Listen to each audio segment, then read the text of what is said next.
Crickets. That's our word of the day. It is Wednesday, December 6th. Kudos to Coca for the sound effects.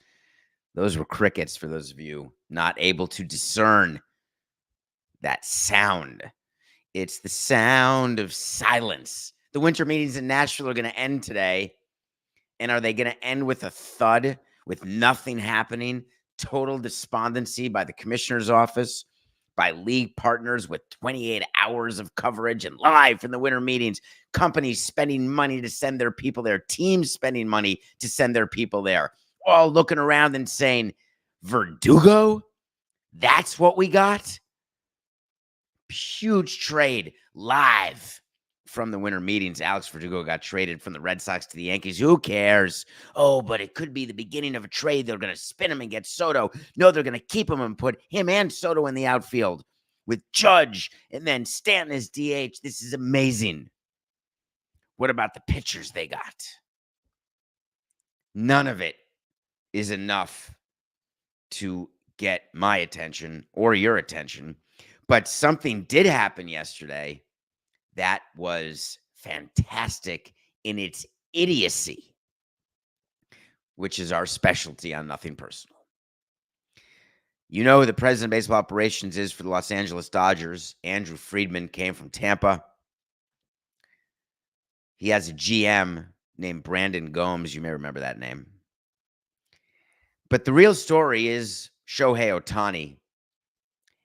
And Shohei Ohtani's desire, along with his agent, to make his free agency a very secretive process. The media, starving for anything, is beginning to get upset about the lack of news, the lack of column inches, the lack of podcast minutes. So Buster Olney wrote an article how bad it is for baseball that there is this veil of secrecy, shroud of secrecy over the Ohtani sweepstakes. You knew, as fans of Nothing Personal, it would be the opposite of Carlapalooza when Carl Pavano was a free agent, or the opposite of a free agency where there is a player who has an interest in being extremely public. Shohei has never been that. There are very few Japanese players. We haven't heard much from Yamamoto, have we? We've just heard all the teams who are in. People are very much undervaluing Shohei Ohtani and the fact that he's Japanese. The fact that he wants things to be secret is not because he's trying to not give MLB news or be the focus. The reason is that in his mind, he's going about his business, and that's it. And if you ask a team to please have a confidential meeting, you stick to that, except through your leaks.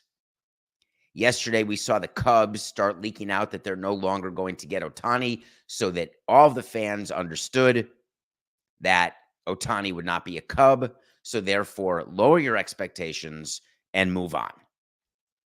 When you're told by the agent that you need to match this dollar amount and this year amount, and you know you're not going to do it, leak it, done, end of story.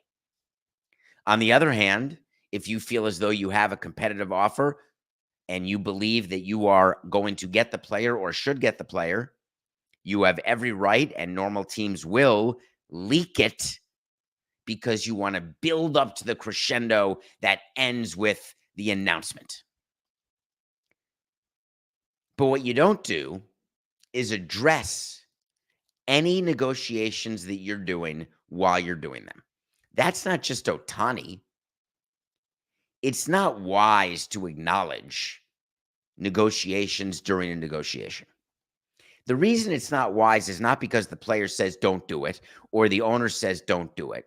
It's that you never want to give 1 ounce, one little scintilla of leverage over to the other side where they can look at your words, examine your words, and maybe the words that you say through your GM or through your president or through your manager give away a position or give away a desperation.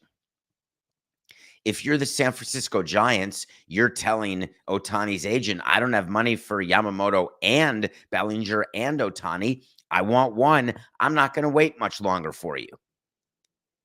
If you're the Dodgers, you're doing the same thing. You don't want to be held in neutral while waiting for your number one choice. You're willing to be held for a while, but not forever.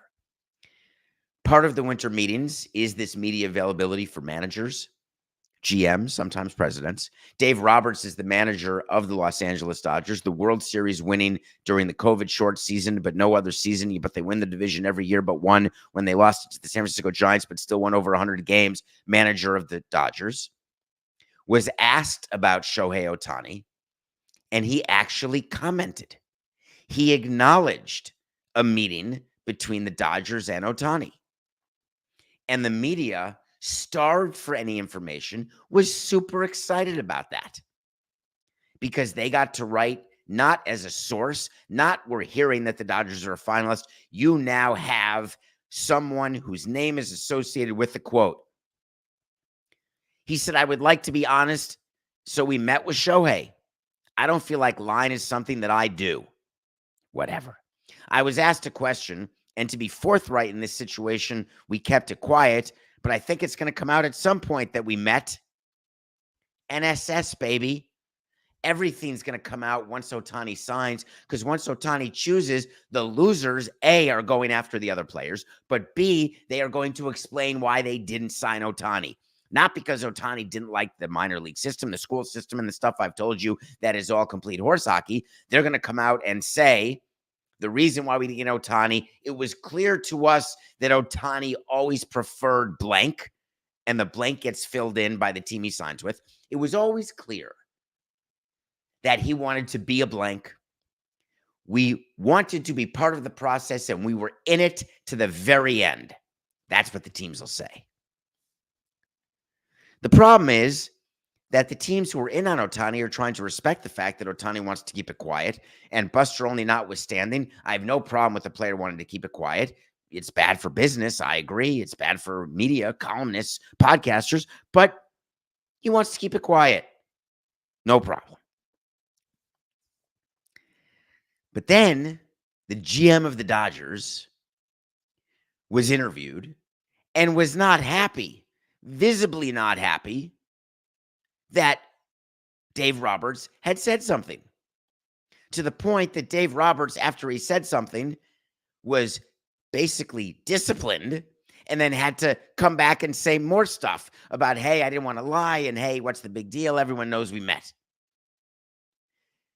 When your manager meets the media at the winter meetings prior to the scheduled time, because it's always a scheduled time, the PR people come into the suite because they don't spend all the time in the suite during the course of the day because you're doing baseball stuff and the PR people aren't in there. But before the media availability, the PR people come into the suite, they sit with the GM. All right, what do you got today? What are we going to talk about? All right, you're going to talk about these three things. Here's what we're going to say. By the way, you're going to be asked about this fourth thing.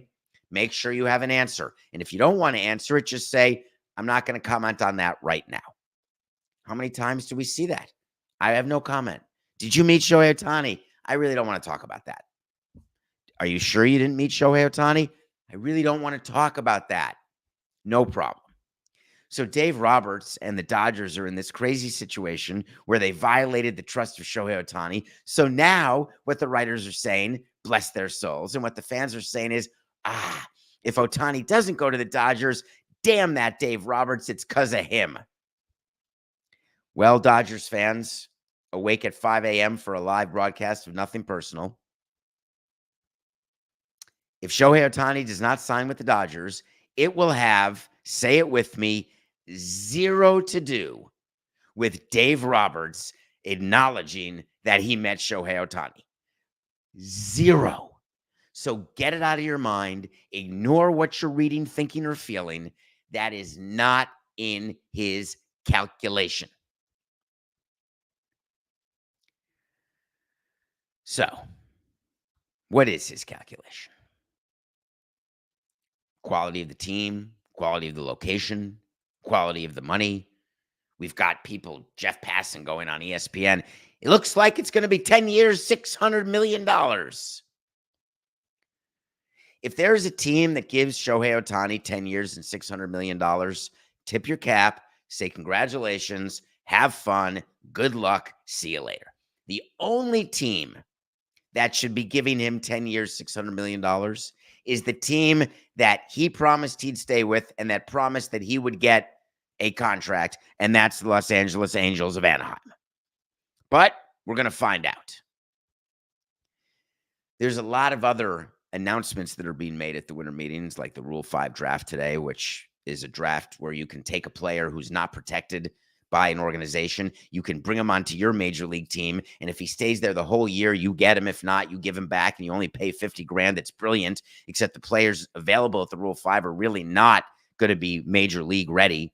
Once in a while, you have an exception. Hello, Danny boy, my main man, Danny Ugla, but it's very, very rare. There are some good Rule 5s, but the Rule 5 draft is always the end of the winter meetings. The GMs and presidents would leave. You leave other people there to do the Rule 5. You get home, and then the Rule 5 happens, and that is the official end of the winter meetings. This year, they're doing the Rule 5 today, which is the end of the winter meetings. So for everyone who's waiting for the Shohei Ohtani press conference at the winter meetings, not going to happen. Baseball's pretty upset about this, and I've got a solution. And my solution was one that was given to baseball and discussed in committee meetings, talked about with the union, and shut down. 4869 and shot down. Why not make December 6th the deadline for off-season free agent signings? No way. Would you ever do that? Could you have an off-season deadline the way you have a during-season trade deadline? Why the heck not? I think it would be brilliant. You want to own the day, the 2 days, the 3 days, the week? Then you make sure stuff happens. You don't pray to your God and say, please do something. Make sure there's news so we don't get overshadowed by the in-season tourney or the NFL week, whatever week it is. What week is it, Coca? 14, 13? Did you know yesterday? What would be wrong, just before I end that point? Let me make it in a very concise way in case Coca wants to make this a talk tick. Here we go. I know exactly how to make the winter meetings. No, we'll do that again. 4869. I know exactly how to make the winter meetings exciting. Make sure that every free agent has to sign by the end of the winter meetings. And if not, they can't sign till 2 weeks into the regular season. All right, you can clip that. That's 15 seconds. 10 seconds, maybe even 5 seconds. Did you know yesterday was the lottery? The draft lottery. Did you know Major League Baseball has a draft lottery? Can you imagine the level of crickets from the MLB? Don't say the before MLB. Can you imagine the amount of crickets from Major League Baseball's draft lottery yesterday?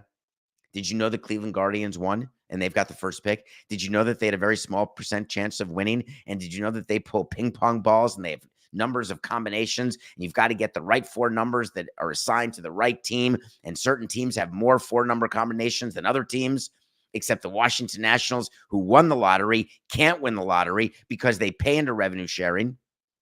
You aware of any of this? Does it matter? Do you care? I have a sort of thought for you on this.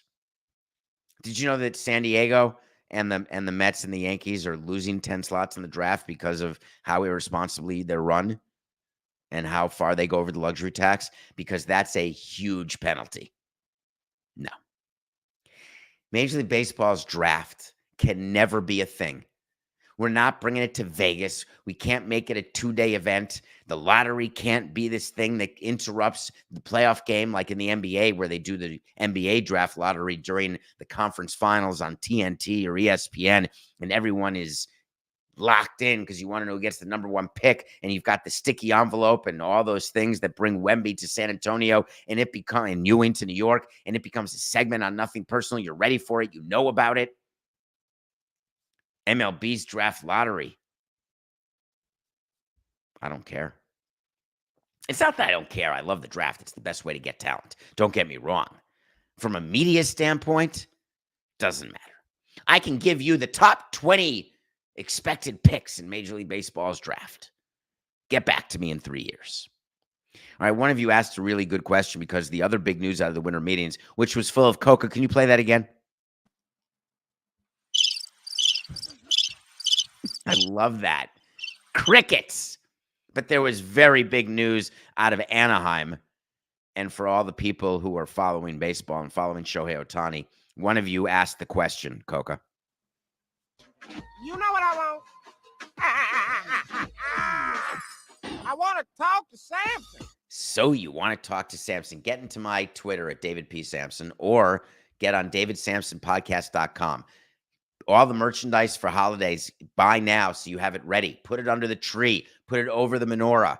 We've got Nothing Personal Diamond logo, full logo. Plus, there's some great shirts from No Chance Toilet Pants to Horse Hockey to Wait to See to So You Want to Talk to Samson. All sorts of different accessories and things you can buy, stickers, and there's great discounts. And I don't mean Samson sucks or Pablo's an asshole. I'm talking about regular discounts. So you can buy it. This is the time to shop. DavidSamsonPodcast.com. And you can also ask a question. There is a chance that this week during the live show, we're going to do some sort of giveaway where someone's going to get some merch for answering a question and that maybe you're going to get a piece of memorabilia. I haven't gotten Coca to approve it yet because especially I just thought of it, but I like doing contests. I like rewarding all the loyal people who watch this live at 8 a.m. on Nothing Personal with David Samson YouTube channel. So here was the question that you asked. So you want to talk to Samson? You can ask questions in all sorts of ways to me. Hi, David. Hello. Do you think the announcement that Mike Trout isn't going to be traded hints towards Shohei returning to the Angels? That is a great question. Yesterday, the GM of the Angels said very clearly, Mike Trout is not getting traded 100%. Do you know who Mike Trout is, the guy who signed the extension? The guy who's been one of the best players in baseball, but he's hurt a lot, so he's not playing a lot, so he's really not still one of the top 5 players, but he's paid like one of the top 5 players, and the Angels have not won any playoff games with Mike Trout. They haven't been to the playoffs with Ohtani. That Mike Trout, the same Mike Trout who has a no-trade clause, the same Mike Trout who has rights because he's been with the same team for 5 years and been in the league 10 years, that Mike Trout who can't get traded if he doesn't want to leave, and it's been very clear that he doesn't want to leave, notwithstanding everyone in Philly saying, oh, I bet he wants to come home. And they Photoshop Mike Trout in a Phillies uniform. Mike Trout not being traded and Shohei Ohtani being on the Angels are not related because Mike Trout is not an Angel because of Shohei Ohtani. Mike Trout was an Angel prior to Shohei Ohtani. He'll be an Angel post Shohei Ohtani unless Shohei Ohtani signs this long-term deal with the Angels. Mike Trout is very happy with his life as an Anaheim Angel, for better or for worse. Speaking of which, Shohei Ohtani was offered a chance to be traded to a contender, not like the Eduardo Rodriguez situation where he was actually traded and then said no. But if Shohei Ohtani wanted to be traded to a contender last trade deadline, the Angels would have allowed it. They were dumping payroll to get below luxury tax anyway, and then have a chance to bring him back. People underestimate that players like you, they're just people. Sometimes they don't want to uproot their family. Do you know that there are people on Wall Street who get offers all the time? Hey, do you want to go open the London office, or how about the Charlotte, North Carolina office? How about, do you want to move to Houston? No, I'm good. Better taxes, increase. Yeah, but I'm good. I got my family here. I got my domicile, my friends, my country club, whatever I have. I like my commute, my route. I like my lunch place. There are reasons why people don't want to move. Players are the same. So I don't correlate in any way Mike Trout staying and Shohei returning to the Angels. I've told you, and I'm on record, that I think Shohei stays with the Angels, not because of Mike Trout, because of a deal he had with the Angels. And as long as Artie Moreno matches whatever's out there, he's going to be an Angel. I mean, we'll find out, but not soon. All right. I don't really feel like giving more information about the MLB draft lottery. I don't want to do it. All right, fine. The Guardians had just a 2% chance of getting the number 1 pick. Everyone happy? Value added? Everyone happy in the chat? I think we're going to take a break because I got to get stuff after the break because there was some other cool stuff at the winter meetings. Before we go to break, you know going into the winter meetings whether you're going to be a star or not. You know whether you're going to be in with the free agents or not. And when you're not and you're just sitting there trying to look at tangential trades that the other teams are engaging with who are involved in top tier free agents don't even want to talk to you about because they're not ready to talk about it because they're focused on the free agents. You're basically sitting there eating pretzels, the little pretzels filled with peanut butter, some mints, and you're just sitting there. I don't know why I was the reason I was thinking about that is that after the break, there's a team, the Oakland A's, who had to start giving you a reason why they're not doing something. And they're not the only ones because after the winter meetings, everyone's going to meet the media. Hey, what happened? And they're going to say, oh, this is good. Okay. I like when I say this is good before I've even said it because I'm telling you it's good and you may not think it's good. But in fact, I do like this. When you leave the winter meetings, you do have to meet the media one final time. And you have to summarize your winter meetings. And if you haven't done anything, we don't let our GM say to our fan base, hey, what a waste of time. We didn't do anything. So what we did is we would say, have we gone to break yet? Anyway, what we did is we would have the GM say, we had a lot of irons in the fire.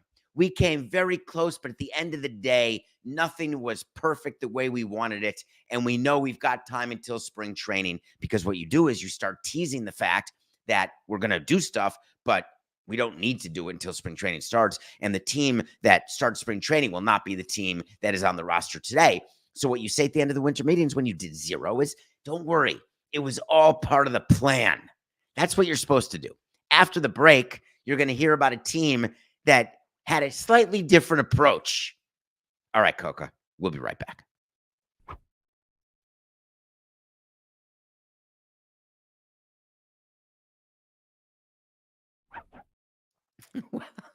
Welcome back to Nothing Personal. It's David Sampson. Matthew Coca live 8 a.m. Nothing Personal with David Sampson YouTube channel. Thank you. We're not on Max yet, Coca, though I'll be on Max today because I'll be live with Lebitard at 9, which will then be on Max at 11. Not live, but purportedly live. Less than live. And DraftKings Network's also at 11. Both places at 11.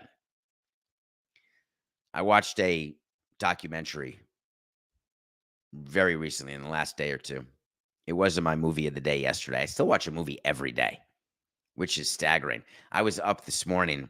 I had a high school reunion last night, 37th high school reunion. That's a strange number. And it was done through Facebook, and I found out about it. And my friend from the Cultural Exchange Club, who I went to high school with, Brett Parker, the one with Parkinson's, who we raise money for, the one who gets talked about on the Levitard show all the time, 1, 2, 3, Brett, that guy. So he planned, and there were about 25 or 30 people who went to a bar in New York City. And I must tell you, it was fantastic to see everybody. And everybody was mostly recognizable. My high school class was 160 people. I went to Horace Mann, yes, the school of very, very well-known people, most of whom are pedophiles. And it was very, very hard for me because I have Peter Pan syndrome. So I don't want to get old. I don't want to feel old. I don't do anything to look younger than I do. I just am lucky. I don't dye my hair. I don't do Botox. I don't do any of those things. I have a big damn wrinkle across my forehead. That's the fault of the San Andreas fault. But you're talking to people, what are you up to? And now we're all obviously 55 years old. So you've got a couple people divorced, a couple people married, a couple people with younger kids, a couple people with older kids, a couple people trying to figure out their careers, a couple people going toward the end of their careers, a couple people trying to hang in there, a couple people who've said, no need to hang in there anymore. The cool people who were cool in elementary school and high school, not as cool now. The people who weren't so cool, you're like, wow, you're really cool. Except when you're in high school and you're not cool, you feel like you'll never be cool, but it turns out you're the coolest of them all. And then you go back to the reunion with your chest puffed out like, hey, I'm cool. Look at me. Meanwhile, I got home in time to watch a movie. it was a total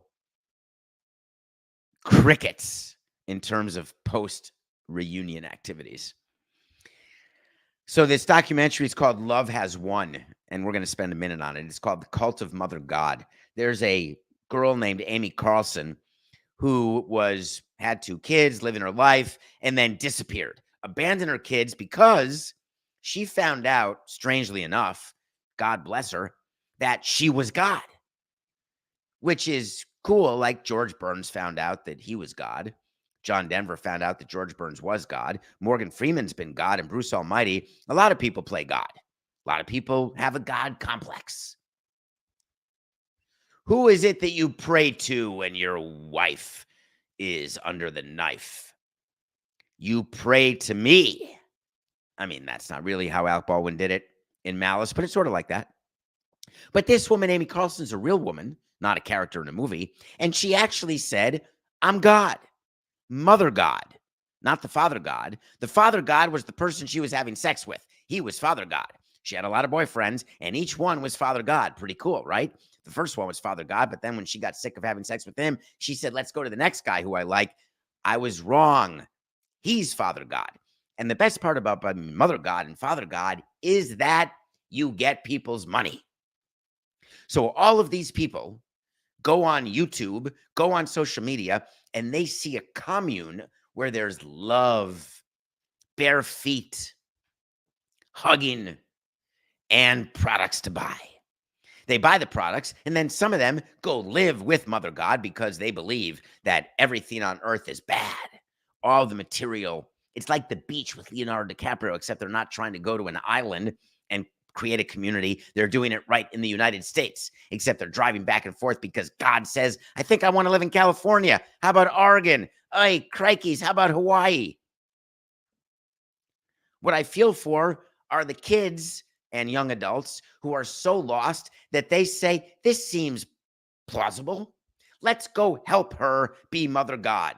Now, I got to take all the money out of my account, all $800 I've saved, and give to her. But she's God. As you can tell, I'm not very pro-cult. The reason I'm not pro-cult is I don't get why the people who run the cults, A, have sex with everybody, and B, require your money to do it. Joel Osteen, cult. Pat Robertson, cult. Any religious leader. Not all of them. Many of them where you're handing over money so they can be rich. Amy Carlson was the same thing. She was living this amazing life, buying all this stuff, spending all this money. And meanwhile, the people in her cult didn't have squat.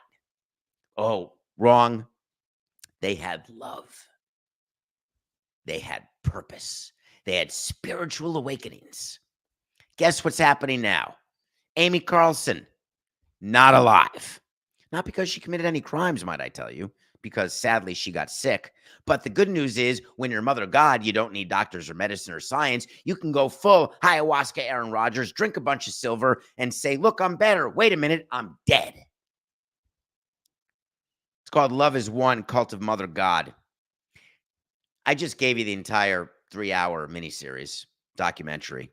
I still think it's worth watching if you have time. Like, you can watch it during your bowel movements. Not that it's poorly made, it's fantastically made, but it makes me sick. The Oakland A's are trying to explain to you why they lose over 100 games, and there are ways to explain it. We are rebuilding. We have uncertainty regarding our future, and this is the way it's going to be for now.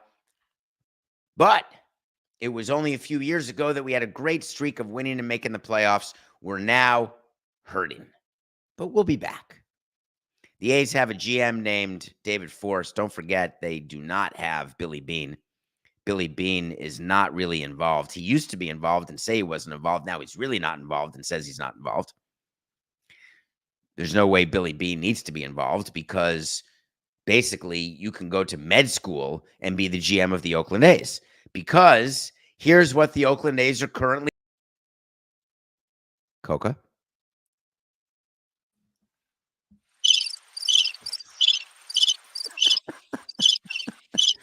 That's what the A's are doing. Crickets. Nothing. But why?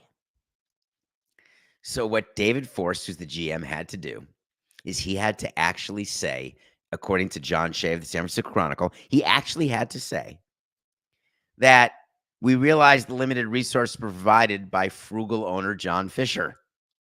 That's what John Shea said. What David Forst said, and what he wants you to know is it's very hard to sign players when we don't know where we're going to play.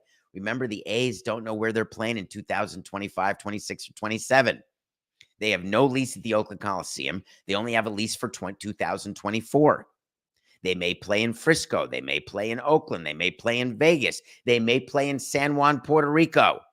No, that's just the Expos. They may, who knows? Maybe they'll play in Mexico City. The union wants them to play in one place. Baseball wants them to play in one place. If they leave Northern California, they lose their TV deal because the TV deal revenue, like $60 million a year, has nothing to do with how good your team is. It has nothing to do with your attendance. It is solely based on, are there games broadcast in this home territory? But if they go to Vegas or don't play half their games in Northern California, then the TV deal goes away.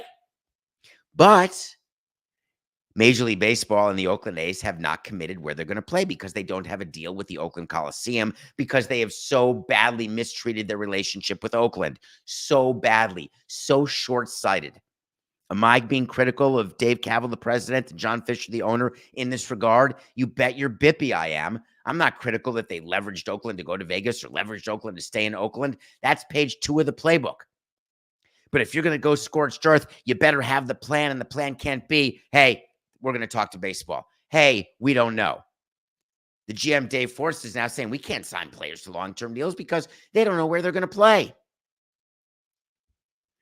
Let me bring you back to some of the negotiations I had with players where we were going to overpay them in years and money. And here's another question they didn't ask. Forget that they didn't ask about the school system or the minor league system or any of that stuff or what the spring training facility was like. Hey, where are you going to be playing? Nope. Graham Lloyd, great guy. I really like Graham Lloyd as a person.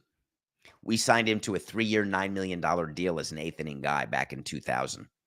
If you may have never heard of him, he was a Yankee, though. He was a really good lefty reliever, and we wanted someone to slot in behind Urbina because we were trying to win in Montreal our first year.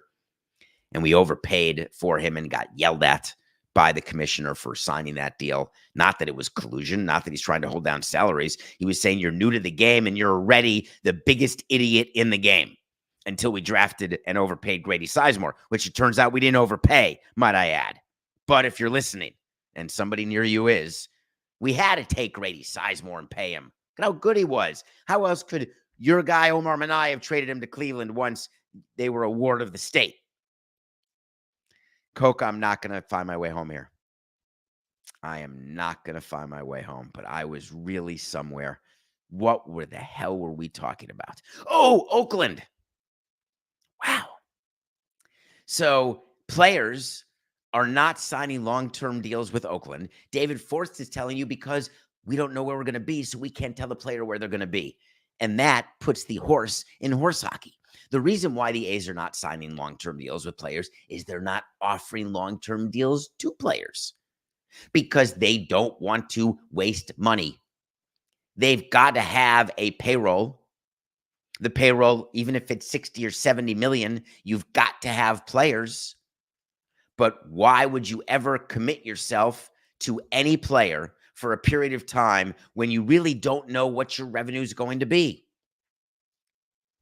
So what he's saying is we don't know our payroll because we don't know our revenue. So therefore, players don't want to sign. What it really is that we don't know what our payroll is going to be because the owner has said if we don't have the TV money, then our payroll is going to go down because any money I lose, I want to go toward the ballpark, not in Vegas or Oakland, but not toward a payroll. So therefore, we're going to now be in a quote unquote rebuilding stage for the next 2 to 4 years. We're going to lose a bunch of games, but we're going to tell people it's like Houston. It's like the Cubs. It's like the Orioles. We're going to be bad, and then we're going to be good just in time for 2028. But the PR people of Oakland said, Let's get the GM out there and have him explain. I didn't buy the explanation. Meanwhile, while we were sleeping, Oakland dropped to number 4 in the lottery because they didn't get the right combination. And I don't know if you know this. Their rules. Do you remember the CBA, the new CBA?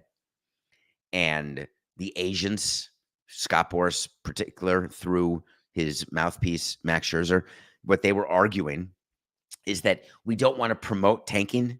And so we're actually going to penalize people. And there was that whole fight during the lockout. How many teams can be eligible for the lottery? How many years in a row can teams be eligible for the lottery?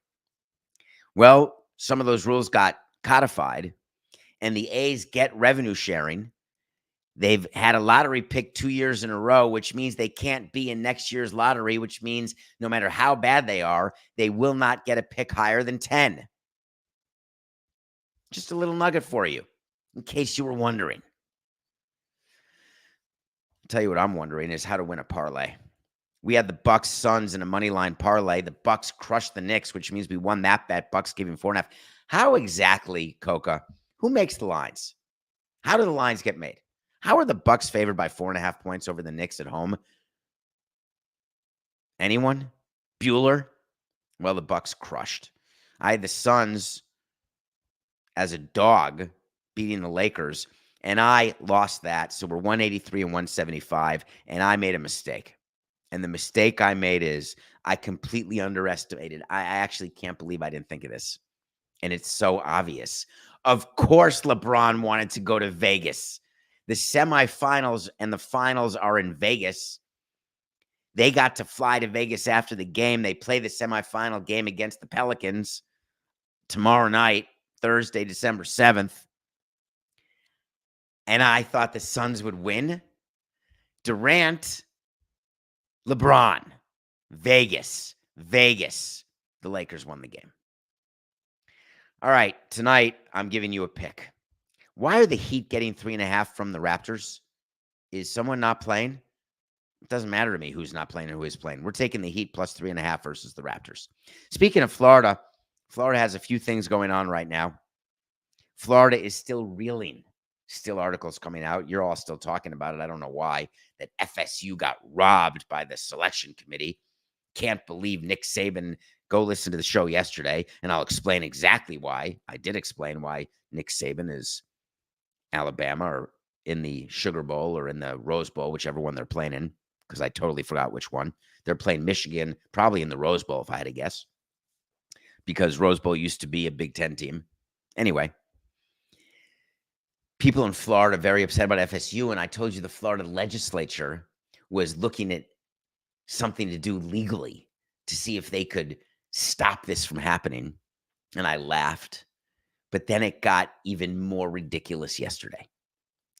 Florida has a budget, and there's a lot of pork in the budget. There's no question. That's an expression that means that in a state budget or in any budget, including your own company's budget, including your household budget, I assume you've got categories where, if we have to skip that, if we have to cut that, we can cut that. It's sort of extra. We don't need blank. State budgets have the same thing. They are hundreds and hundreds and hundreds of pages, obviously, thousands of pages, actually.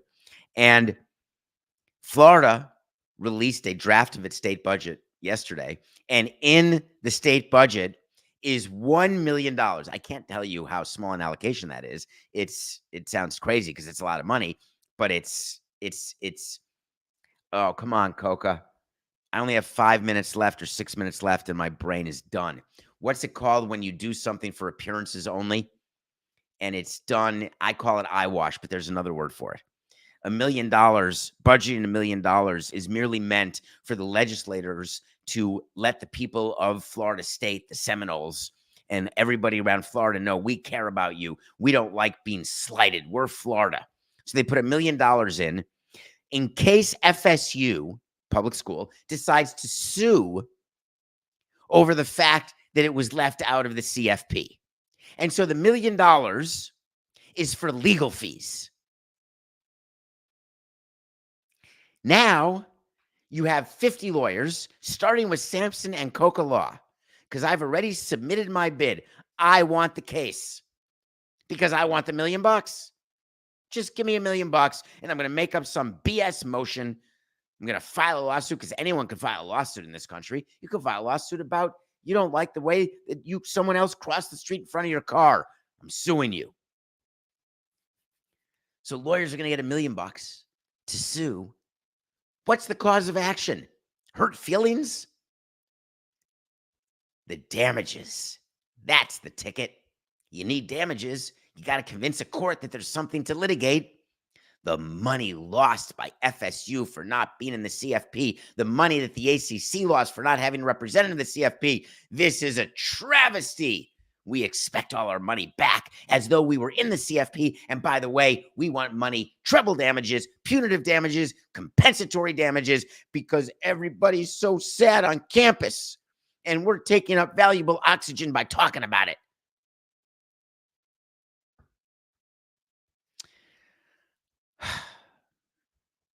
Congress is something. State legislators, federal legislators. There's hearings that happen all the time. It's them trying to say they're doing their job.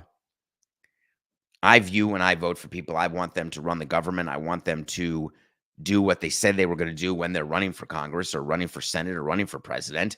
If you have a platform and then you execute your platform, and I voted for you for the very platform that you're executing, I have a hard time arguing with that. When there are congressional hearings over things like steroids or over things like the Redskins and it's not the Redskins, excuse me, the Commanders and their workplace environment, because they're trying to make an example in order to try to get workplace sexual harassment to go away. So you make an example of a company. Or when you're worried about technological improvements, or the fact that social media is taking over the world and that kids are somehow looking at videos that's hurting them. There's too much violence. There's too much sex. We're going to have hearings. We're going to look at regulation. Okay. If that's how you want to spend your time that way. Yesterday, Congress spent their time doing something that I view as important. Other people would view it as a complete waste.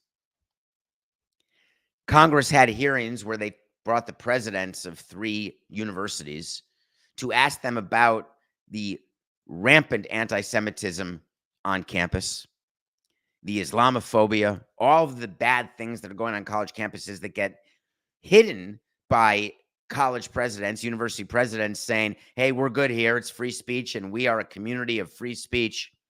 So there are hearings going on where they're speaking to the presidents and trying to figure out what's happening. 60 Minutes did a fantastic story on this last Sunday night. You can find it, I'm sure, on Paramount Plus or 60 Minutes, wherever you find that show. It's the first story. Actually, the entire show, Coco, was fantastic. It was about Israel-Palestinian relationships on college campus between students. And then it was about this crazy quantum computer that's going to change the world. And then it was Greta Gerwig, who is the first woman to ever direct a billion-dollar movie. That was 60 Minutes with the talk, which gives you anxiety on a Sunday night. And when you are before Congress, you get prepped. When Bud Selig was going before Congress to testify about steroids, prepped ad nauseum.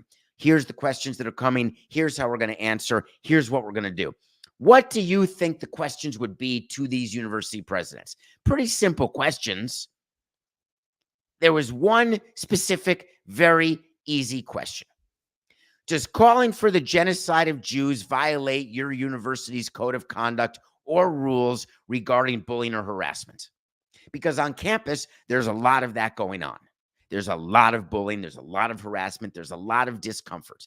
Not just Harvard and Penn and MIT, though those were the teams that were there, but all over the place. And the simple question that was asked was, do you agree with this? Is this a violation? Because you're not allowed to allow for things that are a violation of your code of bullying or harassment. And each of the presidents, in consultation with each other, because they knew they were testifying, they got together and they decided the best way to answer that question is to say, it depends on the context. If the speech turns to conduct, then it's a violation.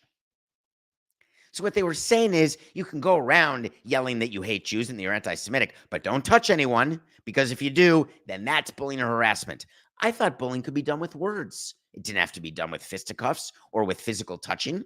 But apparently, on these college campuses, it's only a violation of their code. You're only bullying if you actually act on the fact that you want genocide for the Jews or you want to be anti-Semitic. You can say whatever you want. That's free speech. And that's gone over not that well. Why hasn't it gone over well? Because when you have an opportunity to answer a direct question from Congress or from your child or from your coworker, and you're asked a very simple question on whether or not calling for the genocide of anybody, not just Jews, is calling for the death of a group of people based on religion or location, is that wrong? Wouldn't it be nice one time for someone to stand up and say, yeah, it's just wrong? Didn't happen yesterday. We'll be back tomorrow with a lot of news about the winter meetings because they end today. And I promise you, you're not going to hear this tomorrow.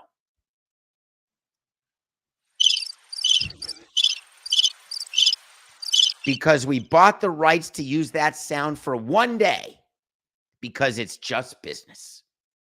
This is nothing personal.